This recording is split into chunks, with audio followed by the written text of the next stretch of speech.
new perspective on disability, which is not really a medical, but more social approach.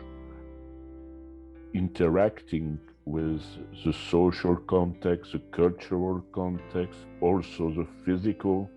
With different supports that are in place to exercise their self-agency. So it allows them to be their authentic self. My support for accessibility, I try to do what I can. I try to tell people not to park in accessible parking spots.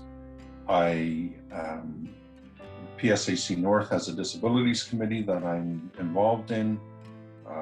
We try to educate the public, and especially people or union members, about their rights as individuals with disabilities. We make sure that the duty to accommodate is familiar to everybody and that people know their rights. And it's an opportunity for the deaf to be heard and share their concerns. So they get to also participate on the pathway towards that resiliency and self-agency of being a part of an idea, a community, a movement. And the international network, is defending human rights, but by the way of changing the paradigm. It means if we want to work on preventing what we call disabling situations, you can work also to change the environment and to adapt the environment. Create accessibility to information and services that have to do with disability.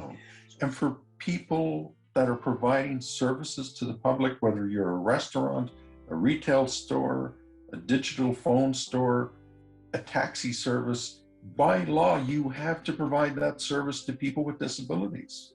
And my place is not equipped with a complete wheelchair accessible bathroom facilities, etc. But at least the building is accessible.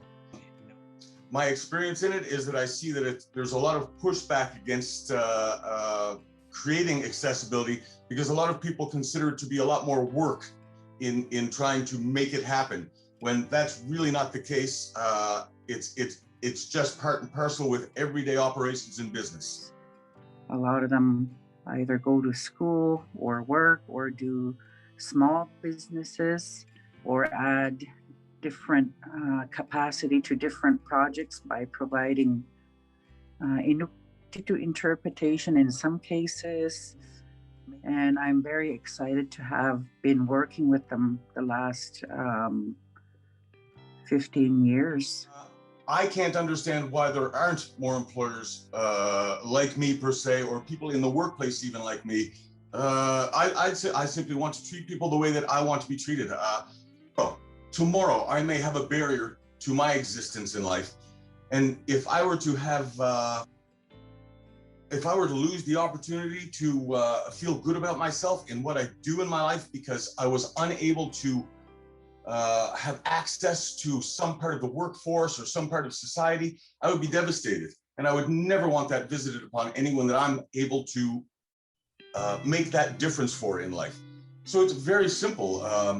Employers should just know that it's not more challenging to have people with accessibilities working with them. It's more rewarding.